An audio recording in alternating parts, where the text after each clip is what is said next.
We invented a secret language as kids, and 15 years later, it saved her life. I was scrolling through Rachel's Instagram when I noticed she'd posted 17 photos of sunflowers in the past 3 days, and my stomach sank. Rachel and I had created an emergency code back in high school after her ex turned into a stalker. That's what those sunflowers were. Especially since the caption said, "Look at my garden thriving," when Rachel killed every plant she'd ever owned. The next post was her at a farmer's market with the caption, "Strawberry season is the best," even though she was allergic to strawberries. My chest tightened as I recognized what was happening. Sunflowers meant, "I'm in trouble." Strawberries meant, "Call for help." I immediately called her and she answered on the first ring, sounding weirdly cheerful. "Valerie, hey girl, I'm having such an amazing time at this wellness retreat upstate." "That's great," I said carefully. "Which one are you at?" She laughed, but it sounded forced. "Oh, you know, the one with meditation and yoga. They have these beautiful sunflower fields, and tomorrow we're going strawberry picking." There it was again. Sunflowers and strawberries. "Sounds perfect," I said, trying to keep my voice normal. "Hey, remember that time we went camping at Bear Mountain and got lost?" We'd never been camping at Bear Mountain, but it was part of our code. "Oh my god, yes," she said. We walked 12 miles that day. 12 miles was the code response. Someone was listening to this call, and Rachel was being held against her will. "I might come visit you tomorrow," I said. "Would that be cool?" There was a pause, and then Rachel's voice came back slightly higher. "Actually, they don't allow visitors during the first week. But you know, I've been reading so much here, especially those blue books we used to love." Blue books meant she was being drugged. They serve vanilla cake every night, which is amazing. Vanilla cake meant she didn't know where she was. My hands were shaking as I took notes. I checked her earlier posts with fresh eyes and found more code hidden in normal-looking captions. A photo from Tuesday said, "Missing my silver jewelry today," which meant she was being watched constantly. Wednesday's post about loving these 6 a.m. wake-up calls meant there were 6 people involved. Thursday had a picture of her meal with, "The food here reminds me of summer camp," which was our code for barely edible, and "Can't wait to go swimming in the lake," when we both knew Rachel was terrified of lakes because she couldn't swim. Her most recent post from an hour ago made my blood run cold. It was a selfie with the caption, "Having so much fun with my new friends, especially the girl who reminds me of Jessica from 10th grade." Jessica was a girl from our 10th grade class who was kidnapped and murdered.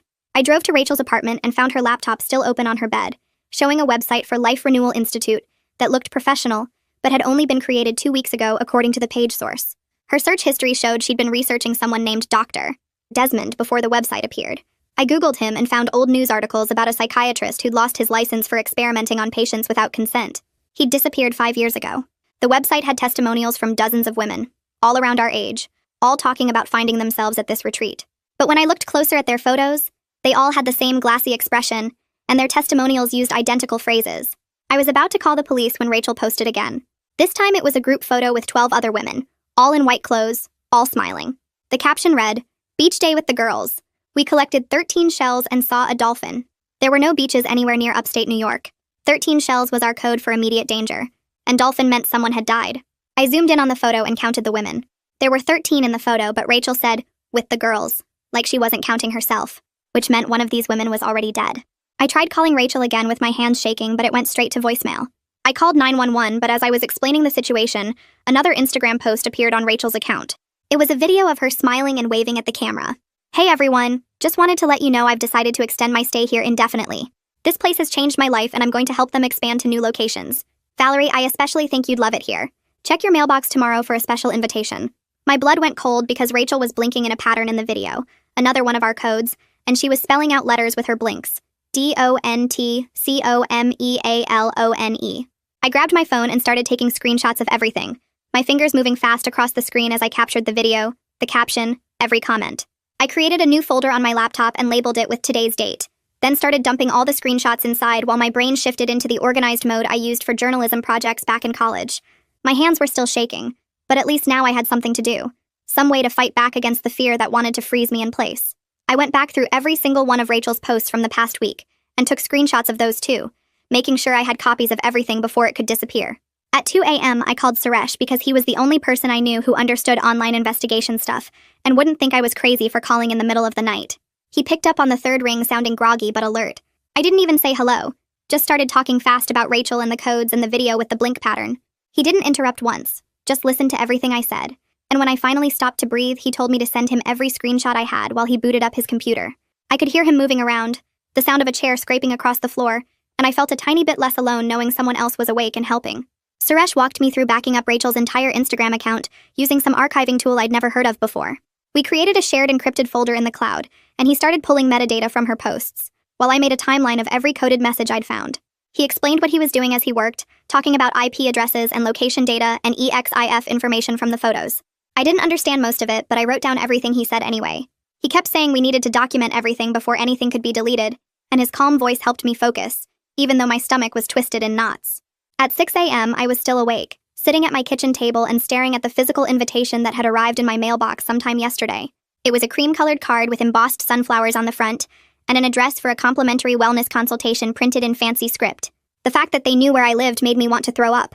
Rachel must have given them my name, probably when she was already drugged and trapped, and now they were coming after me too. I picked up the card with shaking hands and looked at the return address, my brain making the connection before I could stop it. I grabbed my phone and took photos of the invitation from every angle, making sure to get clear shots of the postmark and the return address. Then I texted the photos to Suresh and watched as he confirmed that the P.O. box number matched exactly what he'd found linked to the Life Renewal Institute website. My apartment suddenly felt wrong, like someone was watching me through the windows even though I was on the 4th floor. I got up and checked every window lock twice, then checked the front door deadbolt 3 times, my hands still shaking as I moved through each room. By 8 a.m., Suresh sent me his first real findings, and I read through them twice to make sure I understood. The website domain was registered through a Shell LLC with a P.O. box address near Long Island. He'd traced the hosting to something called a CDN that served the Eastern Seaboard. The testimonial photos were stock images with the faces swapped using editing software, which meant none of those women were real. I felt sick reading it, seeing proof that the whole thing was fake, that Rachel had walked into a trap that looked professional and legitimate on the surface. I forced myself to eat breakfast even though I wasn't hungry, making toast and coffee because I knew I needed to think clearly instead of spiraling into panic. While I ate, I got dressed in clean clothes, then sat down with a notebook and wrote out every single piece of the code Rachel and I had created back in high school. Sunflowers meant trouble. Strawberries meant call for help. Blue books meant drugged. Vanilla cake meant she didn't know where she was. I went through the whole list, testing my memory to make sure I hadn't missed any signals in her posts, my pen moving across the paper as I recreated our secret language. At 9 a.m., I called the non-emergency police line and carefully explained that my friend was missing and being held against her will. The woman on the phone asked a bunch of questions and told me to come to the station with any evidence I had. I showed up an hour later with my laptop and a folder full of printed screenshots. The desk officer looked at me like I was wasting his time until I opened the laptop and showed him the decoded messages. Then I explained the blink pattern in the video, showing him how Rachel was spelling out letters with her eyes. His expression changed and he picked up his phone to call someone. Detective Winston Douglas came out and brought me into an interview room that smelled like coffee and old paper. He was a middle-aged guy with tired eyes and gray hair, wearing a wrinkled shirt like he'd been at work all night. He actually listened as I went through everything I'd documented, taking notes on a yellow legal pad and asking questions that showed he understood what I was saying. It took 2 hours to go through all of it. When I finished, he leaned back in his chair and told me this matched a pattern they'd been tracking across 3 states. Other women had gone missing after attending wellness seminars or retreats, all around our age, all disappearing into facilities that looked legitimate but weren't. Winston opened an official missing persons case right there and filed something called a preservation request with Instagram to prevent Rachel's account from being deleted. He wrote down his direct phone number on a business card and handed it to me, then looked me straight in the eyes and told me clearly not to go to that facility alone or accept their invitation. He explained that if I went there, I could mess up the investigation or end up trapped myself. I wanted to argue that every minute we waited was another minute Rachel was drugged and held prisoner, but I could see in his face that he got it, that he was moving as fast as the system would let him.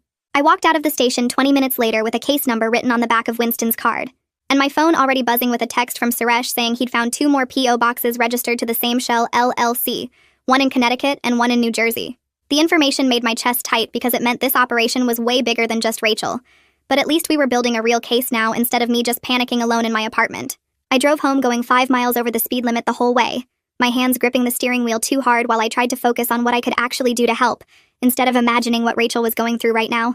Back at my apartment, I opened my laptop and created a new Gmail account using a fake name, then pulled out the cream-colored invitation card and dialed the phone number printed at the bottom. My hands shook a little as I opened the voice recorder app on my phone and set it next to the laptop speaker, pressing record right before someone picked up on the 3rd ring. A woman answered with this super calm voice that sounded like she was trying to sell me meditation or yoga, asking how she could help me begin my renewal journey. I told her I'd received an invitation and was interested in learning more about the retreat, and she immediately started asking me questions about my stress levels and whether I felt supported by my family and friends. The questions felt weird and too personal for a first phone call, like she was trying to figure out if I had people who would notice if I disappeared. I crafted my answers carefully to sound a bit desperate and isolated, without being so obvious that she'd get suspicious, mentioning that I'd been feeling really overwhelmed lately and didn't have many close friends in the area. She made these sympathetic noises and told me the retreat was specifically designed for women who felt disconnected and needed deep healing work, and then she asked if anyone knew I was calling. I paused like I was thinking about it and said no. I hadn't told anyone because I wanted to make this decision for myself without outside pressure. Her voice got even warmer after that, and she offered me a complimentary weekend retreat starting in 5 days, describing it as a special opportunity for women who were ready to commit to real transformation. I told her it sounded amazing, but I needed some time to think about it and check my schedule, and she immediately pushed back, saying the spots were very limited, and this particular weekend was special. When I held firm and said I really needed to think it over, she tried 2 more times to get me to commit right then, using language about how hesitation was just fear holding me back from the life I deserved. Finally, she accepted that I needed time and told me to call back within 24 hours if I wanted the spot, her voice losing some of that fake warmth as we hung up. I saved the recording and texted Suresh to meet me at the coffee shop near his apartment in an hour, then spent the time making detailed notes about every question she'd asked and how she'd responded to my answers. At the coffee shop, Suresh was already waiting in a back corner booth with his laptop open, and I slid in across from him and pulled out my phone to play the recorded call. His expression got darker and darker as he listened, and when it finished, he pulled up a research article about coercive control and manipulation tactics used by cults and high control groups. He pointed at the screen, showing me how the woman's questions were specifically designed to identify vulnerable targets, asking about isolation, family support, and whether anyone knew about the contact. The pushback when I hesitated was textbook pressure technique, and the language about fear holding me back was a manipulation strategy to make me doubt my own judgment. We sat there for another hour while he showed me more research on cult recruitment patterns, and everything matched what we'd just heard on that phone call. My phone rang while we were still at the coffee shop, and Winston's number showed up on the screen. So I answered, and he told me he'd contacted the FBI because the multi-state pattern suggested possible interstate trafficking. I felt this surge of hope that federal agents would move faster and have more resources. But then he explained that FBI involvement actually meant more bureaucracy and slower coordination between agencies. I bit down the frustration building in my throat and asked what I could do to help speed things up, and he said to keep documenting everything but absolutely stay away from that facility and don't accept their invitation. After I hung up, Suresh could see how upset I was and offered to keep digging into the digital trail while I focused on gathering more evidence from Rachel's social media. That night, I couldn't fall asleep no matter how many times I rolled over and rearranged my pillows.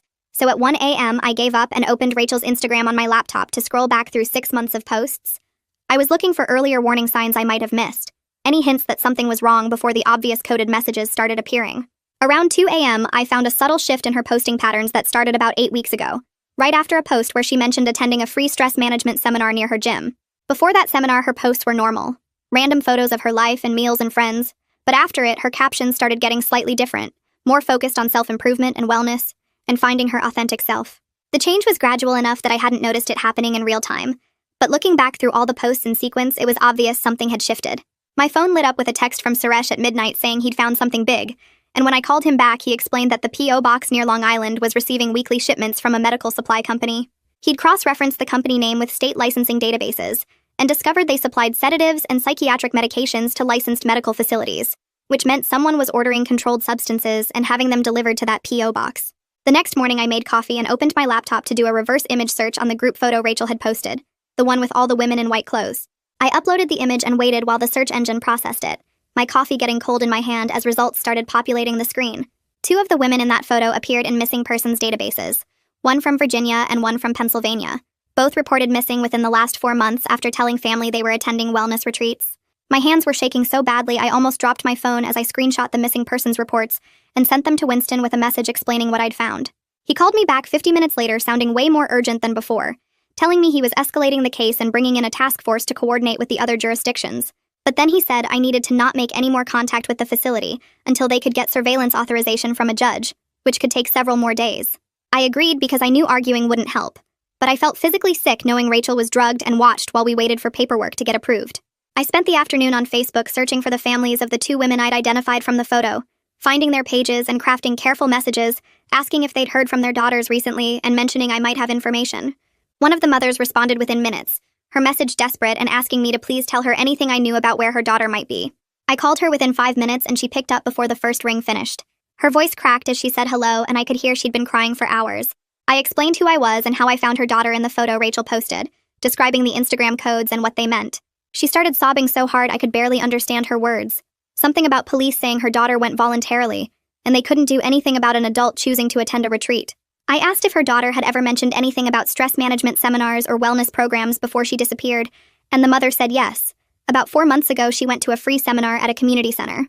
After that seminar, her daughter started talking about finding herself and needing to reset her life. Then 3 months ago, she said she was going to a retreat upstate and would be out of contact for a while. The mother never heard from her again except for a few text messages that didn't sound like her daughter's normal way of writing. I took detailed notes while she talked, asking about the seminar location and any names her daughter mentioned. She gave me everything she could remember, and I promised to share what I found with the detective handling Rachel's case. After we hung up, I immediately called Winston and explained about the Virginia missing persons case, giving him the report number and the mother's contact information. He listened without interrupting, and when I finished, he said this changed everything, because now they had a pattern spanning multiple states. I sent him screenshots of both missing persons reports while we were still on the phone, and he said he'd contact the other jurisdictions immediately to coordinate. Suresh texted me 10 minutes later saying he found a third P.O. box registered to the same shell company in Connecticut, and a fourth one in New Jersey. I forwarded that to Winston too, and watched the case grow from my missing friend into something way bigger and more organized. I spent the next hour searching for any journalism contacts who might cover this kind of story, and remembered a former colleague had interviewed an investigative reporter who specialized in predatory wellness scams. I found her email and sent a carefully worded message explaining I had information about a fake retreat operation and asking if she'd be willing to talk off the record. Laura Hendricks responded within 30 minutes saying she could meet me the next morning at a coffee shop downtown. I showed up early and recognized her immediately from her author photo, a woman in her 50s with sharp eyes that seemed to catalog everything in the room. She ordered coffee and listened to my entire story without taking notes, just absorbing every detail with the focus of someone who'd heard similar things before. When I finished, she leaned back and told me she'd been tracking unlicensed practitioners running fake wellness retreats for 3 years. She said they preyed on women going through difficult times, promised transformation and healing, then isolated them and drained their bank accounts before shutting down and relocating. Most victims were too embarrassed to report what happened, and the operators moved fast enough that she could never publish before they disappeared. I asked if she'd be willing to help expose this operation, and she said yes, but she needed solid evidence and ideally someone willing to go on record. I told her I'd go on record eventually if it helped get Rachel out safely, and she nodded like that was the answer she expected. She gave me her direct cell number and said to call her immediately if anything developed, because media pressure could move things faster than waiting for the legal system. That evening, Suresh picked me up and we drove to the P.O. box location with cameras and a thermos of coffee. We parked across the street with a clear view of the boxes and settled in to watch. For 2 hours, nothing happened except regular mail carriers making deliveries. Then around 6, a black van with no company logos pulled up to the curb. A man in jeans and a plain jacket got out and opened one of the P.O. boxes using a key, loading several packages into the back of the van without signing anything or showing ID. Suresh took photos of the van's license plate and the man's face while I recorded video on my phone. The van pulled away, and we followed it at a distance, staying back far enough that we wouldn't be obvious but close enough to track where it went. It headed east through rush hour traffic, and we almost lost it twice at red lights, but managed to keep it in sight. After 40 minutes, the van merged onto the highway heading toward the coast, and Suresh said it looked like they were going to the ferry terminal. We followed until heavy traffic made us lose visual contact, but we were close enough to confirm the van was definitely heading toward the water. Suresh pulled over and opened his laptop, searching for maps of barrier islands accessible by ferry from this area. He found 3 possibilities, all with private properties large enough to house some kind of facility. I called Winston from the car and explained what we'd just seen, the black van picking up packages and heading toward the ferry terminal. He sounded frustrated when he told me that tailing suspects was dangerous and could compromise the investigation if we got spotted. I started to argue, but he cut me off and said the ferry terminal lead was valuable, and he'd coordinate with the Marine unit to investigate properties on the barrier islands. He made me promise not to follow any more vans or do anything else that could alert the operation we were investigating them. I agreed, but felt useless just waiting while Rachel was drugged and trapped somewhere. The next morning, Winston called and I could hear the frustration in his voice before he even started talking. He said the judge pushed back on his warrant request, claiming that Instagram codes and concerned friends didn't constitute probable cause for raiding a private wellness facility. I wanted to scream at how slow everything moved, but I forced myself to stay calm and ask what evidence would be enough to convince the judge. Winston said he needed either direct testimony from someone who'd been inside the facility or proof of criminal activity beyond circumstantial social media posts. I thanked him and hung up feeling defeated. Then my phone buzzed with a text from Laura. She sent me a link to an anonymous forum post from 6 months ago, where someone claiming to be a nurse described quitting a wellness retreat after being asked to give sedatives to patients without proper consent forms. The post mentioned that staff called the sedation protocol Blue Books, the exact same code Rachel had used in her Instagram caption. I screenshot the forum post and sent it to Winston immediately while texting Suresh to see if he could trace who posted it. He called back 20 minutes later saying the account was created through a VPN and only ever made that single post before being abandoned. Laura texted suggesting we try reaching out through the forum to see if the person still monitored it, so I created an anonymous account and posted a careful response asking if anyone had more information about wellness retreats using Blue Book protocols. I hit submit and sat staring at my phone, hoping whoever posted originally would see it and respond. 2 days crawled by with my laptop open constantly, refreshing the forum page every few minutes even though I knew notifications would alert me to any response. I couldn't eat much and barely slept.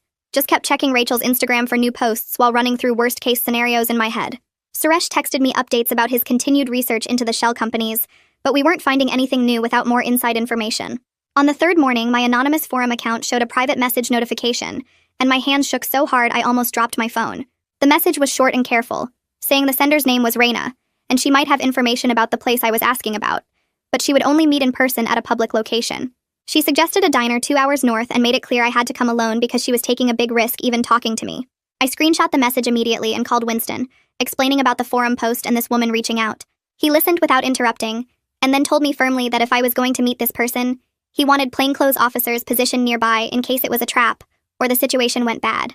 I agreed because honestly the thought of meeting a stranger connected to this operation made me nervous, even in a public diner. Suresh called right after I hung up with Winston and said he wanted to come with me, but I explained that Reina had been specific about meeting alone, and we couldn't risk scaring her off when she might be our only inside source. He made me promise to keep him on the phone during the entire 2-hour drive and to text him the diner's address so he could track my location. The drive felt endless even with Suresh talking to me the whole time, his voice keeping me calm while my mind raced through what this woman might tell me and whether the information would be enough to get Rachel out. I spotted the plainclothes officers as soon as I pulled into the diner parking lot because Winston had texted me their descriptions, 2 people in separate cars positioned to watch the entrance. Inside the diner, I found Reina sitting in a back booth, a woman who looked to be in her 40s wearing nurse scrubs under an unzipped jacket. Her eyes kept moving around the diner, scanning faces and exits like she expected someone to grab her at any moment. I slid into the booth across from her and she studied my face for a long moment before speaking quietly. She told me she had worked at the facility for 6 weeks before quitting because her conscience couldn't handle what she was seeing anymore. Her hands trembled slightly as she wrapped them around her coffee cup and explained that ever since she left 3 months ago, she'd been scared they would come after her for knowing too much. I asked her to tell me everything about the place, and she took a shaky breath before describing a converted private rehab facility located on a barrier island that you could only reach by private ferry. Dr. Desmond ran what he called intensive renewal therapy on women who thought they were attending a normal wellness retreat. The women got gradually sedated over their first few days there, then isolated from any outside contact, while being put through experimental treatments that Reina said felt more like psychological torture than therapy.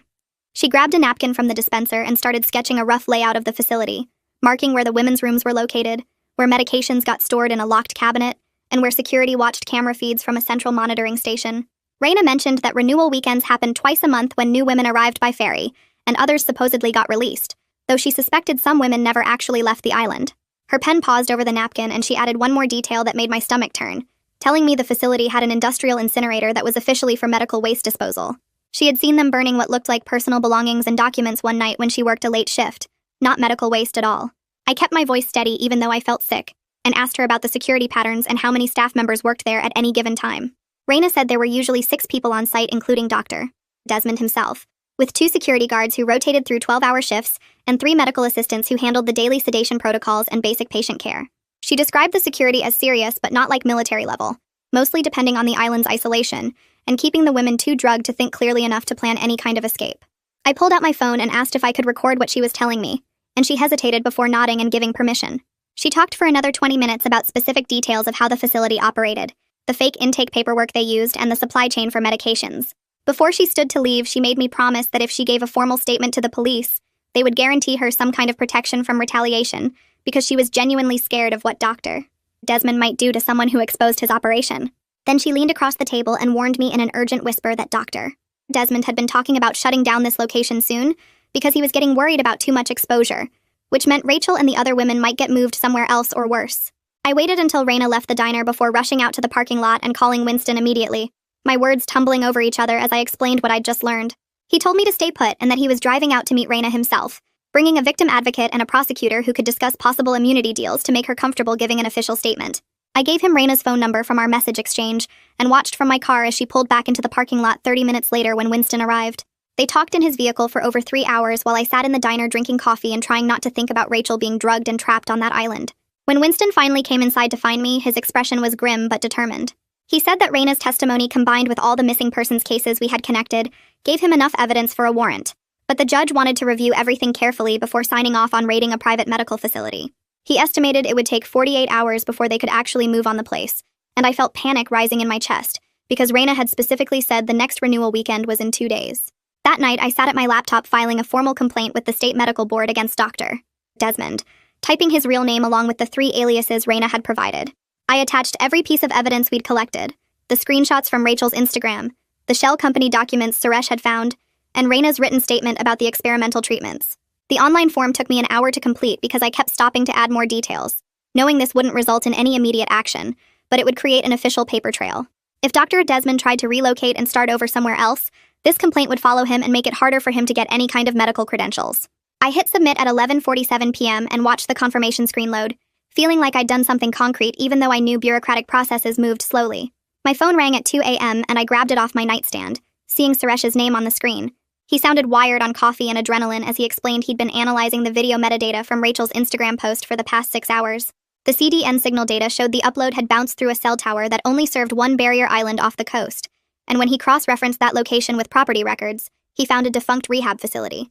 The facility was owned by another Shell LLC, but it had the same registered agent as the Life Renewal Institute, which meant it was definitely connected to Dr. Desmond's operation. Suresh sent me the property address and GPS coordinates while we were still on the phone, his voice getting more excited as he explained how he'd traced the ownership through 4 different shell companies. I pulled up the coordinates on my laptop and stared at the satellite image of a large building complex on a small island, my chest getting tight as I realized this was where Rachel was being held. After hanging up with Suresh, I couldn't even think about sleeping, so I spent the rest of the night researching everything I could find about that property. The county licensing database had old records from when it operated as a legitimate rehab center, showing building permits and inspection reports dating back 15 years. I found a news article from 5 years ago about the facility closing after multiple health code violations and complaints from former patients about inadequate care. The property had been sold twice since then, each time to a different LLC that I couldn't trace to any real person. The licensing records showed the facility had boat access with a private dock, a helicopter landing pad on the roof, and enough beds for 30 patients spread across 3 floors. Everything about it was perfect for Dr. Desmond's operation, isolated and large enough to hold multiple women while keeping them completely cut off from the outside world. At 8 a.m., my phone rang with a number I didn't recognize, and I almost let it go to voicemail before realizing I needed to maintain my cover as a potential recruit. The same woman with the overly smooth voice from before reminded me about the complimentary retreat weekend starting tomorrow, her tone friendly but with an edge of pressure underneath. She told me they'd love to send a car to pick me up at 10 a.m., making it sound like a generous offer instead of the trap I knew it was. My hands were shaking as I forced myself to sound interested and grateful, telling her I'd decided to accept and asking about what I should bring. She gave me a short list of comfortable clothes and toiletries, emphasizing that I wouldn't need my phone or laptop because the retreat focused on disconnecting from technology. As soon as I hung up, I called Winston, my words coming out fast as I explained that I'd just accepted the pickup. He cut me off immediately and told me absolutely not. There was no way he was letting me go to that facility, his voice harder than I'd ever heard it. We argued for 20 minutes with me explaining the value of having someone on the inside who could confirm Rachel's location and gather evidence, while Winston kept saying it was too dangerous, and they were close to getting the warrant anyway. I pushed back about the timeline, reminding him that Raina had said Dr. Desmond was planning to shut down soon, and we might not have another chance. Winston finally agreed to a compromise where I would let them pick me up, but plainclothes officers would tail the vehicle the entire way. If they took me to the ferry terminal heading toward that island, the operation would move immediately with or without the warrant, using the legal concept of urgent circumstances to justify the raid. He made me promise 3 times that I would not get on any boat or go to the actual facility, that the pickup was just to confirm the location, and then his team would move in. Laura called an hour later to tell me her editor had approved a story about predatory wellness retreats and unlicensed medical practitioners, her voice careful as she explained she'd been working on it for the past 2 days. She'd interviewed Raina and 2 of the other rescued women we'd identified, building a solid case about the pattern of abuse. The story was ready to publish as soon as I gave the word, but we agreed to hold it until after the rescue operation, so the media attention wouldn't spook Dr. Desmond into running. Having the article ready felt like insurance, a way to make sure this story got out even if something went wrong with the raid. I spent the afternoon preparing for the pickup, packing a small bag with clothes and toiletries exactly like a real retreat participant would bring.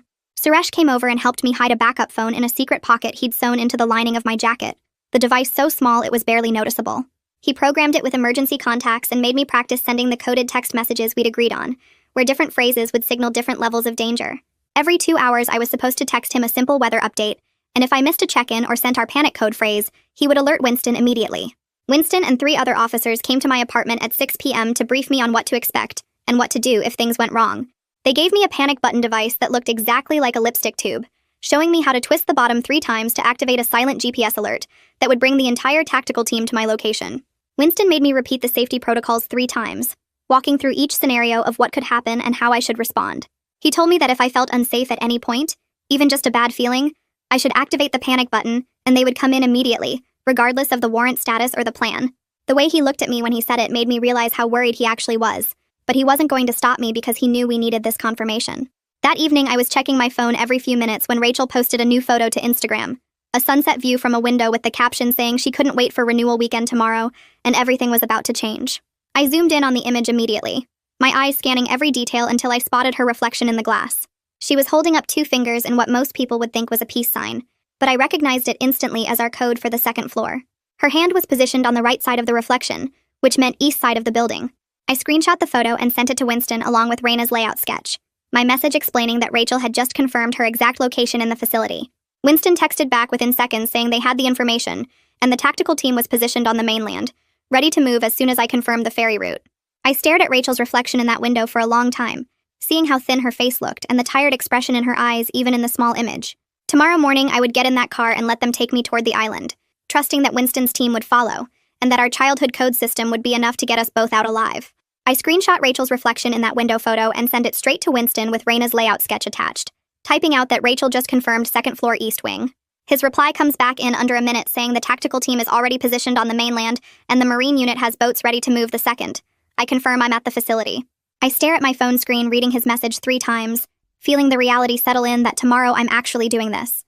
Sleep doesn't come easy that night as I lie in bed running through every possible scenario of what could go wrong. I keep thinking about Rachel being drugged and watched, about the woman who died that the dolphin code referenced, about Dr. Desmond's cold eyes in those old news photos. But every time panic starts rising, I remember Rachel using our code to ask for help, remember her blinking out that warning in the video, and I know I can't let her down after 15 years of friendship.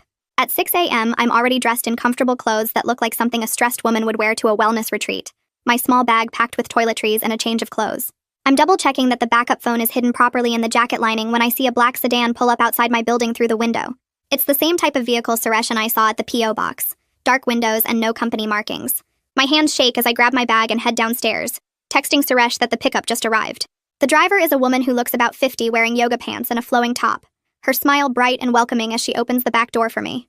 She tells me her name is Melissa and that I'm going to have such an amazing experience at the retreat. I slide into the back seat and she starts talking about how transformative the program is, how it changed her entire life, how I'm making the best decision I've ever made. Her voice has that same too smooth quality as the woman on the phone, like she's reading from a script. I play along and tell her I'm excited but nervous, pulling out my phone to text Suresh my location as we start driving. Melissa keeps up the cheerful small talk about meditation and self-discovery while I watch our route, noting that we're heading exactly toward the ferry terminal like we predicted. I send Suresh updates every few minutes with street names and landmarks, keeping my texts casual in case Melissa glances back.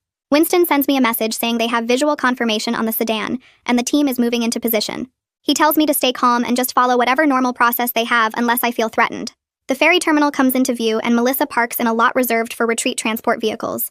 She leads me onto a private ferry that's much smaller than the public ones, just a dozen seats and a small cabin.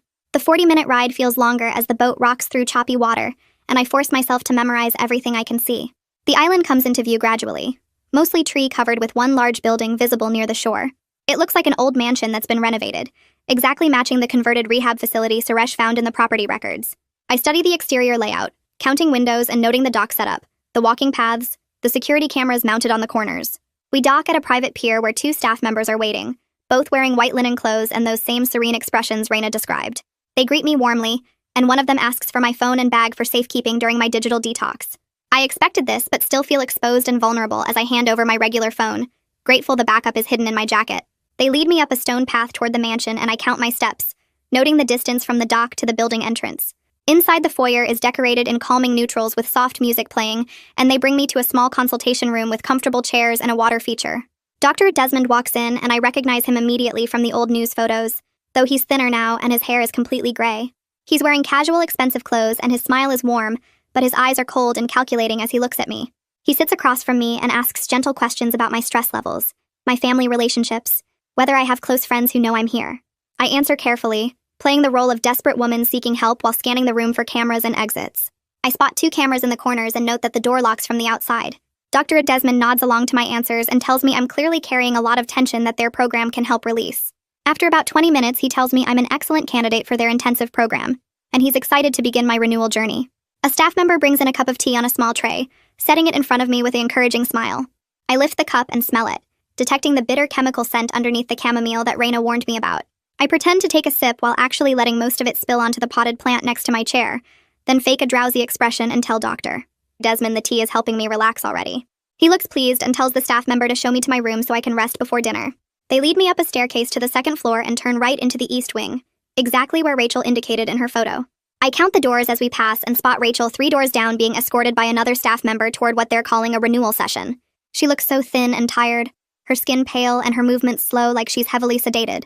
But her eyes widen slightly when she sees me, and I give the tiniest nod to confirm I'm here to help. The staff member opens a door to a simple room with a bed, dresser, and small bathroom, telling me to rest and someone will come get me for dinner. As soon as the door closes, I pull out the panic button lipstick from my pocket and twist the bottom 3 times to activate it, then hide it behind the heating vent where it won't be found during a room search. I take out the backup phone and send Winston a quick text saying I'm inside the facility and have visual confirmation on Rachel. His response comes back immediately telling me the team is moving in within 30 minutes, and I should stay in my room if possible. I sit on the bed and check the time, watching the minutes crawl by as I hear footsteps and voices in the hallway outside. Staff members move between rooms and I can hear other women crying or talking in slow, drugged voices that make my chest tight. I peek out my door carefully and see a security guard stationed at the stairwell, a big guy in dark clothes with a radio on his belt. I make mental notes of his position and the layout of the hallway, counting the doors between my room and Rachel's, looking for fire exits or alternate stairways. The next 20 minutes feel like hours as I wait for Winston's team to arrive, my heart pounding every time I hear footsteps approaching my door. A loud alarm starts blaring through the building and I jump off the bed, my whole body going stiff with fear and hope mixed together. Shouting comes from downstairs, multiple voices yelling over each other, and I hear the security guard at the stairwell talking fast into his radio. I crack my door open wider and peek out, watching staff members in white clothes running down the hallway toward the stairs, their calm faces replaced with panic. Through the window at the end of the hall, I spot boats cutting through the water toward the dock, official-looking vessels with lights flashing. My chest gets tight with relief because Winston actually did it. They're here. More shouting echoes up the stairwell, and I hear someone yelling about locking down the building, about securing the patients, about moving them to the basement. I step further into the hallway and see other doors opening, confused women looking out with glazed eyes. A loudspeaker crackles outside and Winston's voice booms across the property, clear and strong. He tells everyone to exit the building with their hands visible, to come out slowly, to not resist. More yelling from downstairs, and I recognize Desmond's voice, high and angry, shouting orders about destroying evidence and getting to the boats. I don't wait anymore. I run down the hallway toward Rachel's door, counting the rooms like she showed me in the photo. Her door has a simple lock on the outside, the kind meant to keep drugged people in, and I twist the handle hard. It doesn't budge, so I step back and slam my shoulder into it, the cheap wood cracking on the second hit. The lock breaks and the door swings open, showing Rachel sitting on her bed in white clothes that match everyone else. She looks so thin and pale, her eyes unfocused and confused, but when she sees me, her face crumples. She starts crying and tries to stand up, but her legs are wobbly. I rush over and grab her arms, pulling her up and wrapping my arm around her waist to steady her. She leans against me and keeps crying, saying my name over and over. 2 other women have come out of their rooms into the hallway, both looking scared and lost. I tell them to follow me, that the police are here, that we're getting out. One of them nods and helps support the other one who can barely walk. I remember Raina's layout sketch and head toward the back of the building where she marked a service stairway. We move slowly because Rachel and the other women are so drugged they can barely coordinate their movements. The alarm keeps blaring and I hear more shouting, the sound of things breaking downstairs. We reach the back stairs and start going down, me holding Rachel tight while the 2 other women follow behind us. We're only halfway down when a staff member appears at the bottom, a woman in scrubs who tries to block our path. She holds up her hands and tells us to go back to our rooms, that everything is fine, that we need our evening medication. I push past her without stopping, pulling Rachel with me and telling the other women to keep moving. The staff member grabs at my arm, but I shake her off and keep going toward the sound of police voices. We burst through a back door into cool evening air, and Winston is right there with 3 officers in tactical gear. He sees us and immediately calls for medical help, his face showing relief and concern. He guides us away from the building toward a clear area where paramedics are setting up. The scene outside looks like controlled chaos. Police officers are everywhere, some securing the building perimeter while others handcuff staff members who are being led out with their hands behind their backs. Paramedics have set up a triage area with equipment and stretchers, and more women are being brought out from different exits. I stay right next to Rachel as an EMT in blue gloves checks her pulse and shines a light in her eyes. He asks her questions she can barely answer, then starts an IV line to flush the drugs from her system. Rachel keeps crying and holding my hand, saying she's sorry over and over. I tell her it's not her fault, that I found her, that she's safe now. Winston comes over and crouches down next to us, his face serious. He tells me they found 12 women total inside the facility, all of them showing signs of heavy sedation. They also found extensive records in Desmond's office, detailed notes about experimental treatments and drug combinations. My stomach turns, but Winston keeps talking, explaining that Desmond got away through a boat access point on the other side of the island before they could secure the whole perimeter. He says they've already issued warrants and alerts across multiple states, that every law enforcement agency is looking for him now. Rachel's IV is running, and the EMT says she needs to go to the hospital for observation and proper detox. They load her onto a stretcher, and I climb into the ambulance with her, refusing to leave her side. At the hospital, they admit Rachel to a ward for observation and start her on a detox protocol to clear the sedatives from her system. I sit in the chair next to her bed while doctors and nurses come in and out, checking her vitals and asking questions. She's groggy but more alert than before, and she keeps thanking me for remembering the code. She says she was so scared I wouldn't understand the Instagram messages, that no one would figure it out in time. I hold her hand and tell her I would never forget our code, that I knew something was wrong the second I saw those sunflowers. After the doctors leave, I go to the bathroom and finally let myself break down, crying into my hands while my whole body shakes. I wash my face and pull myself together, then go back to sit with Rachel until she falls asleep. Over the next few days, the case explodes into something huge. The FBI takes over coordination because the evidence shows Desmond was operating facilities in at least 4 different states. Winston calls me with updates, telling me about the investigation expanding, about more victims being identified. Laura's story publishes in a major newspaper with interviews from Raina and 2 of the other rescued women, detailing how the fake wellness retreat operated. Tips start flooding in from people who recognize the pattern, who have family members who disappeared after attending similar programs. The hotline set up for the investigation gets hundreds of calls. Rachel stays in the hospital for 5 days while they monitor her recovery and start her on therapy for the trauma.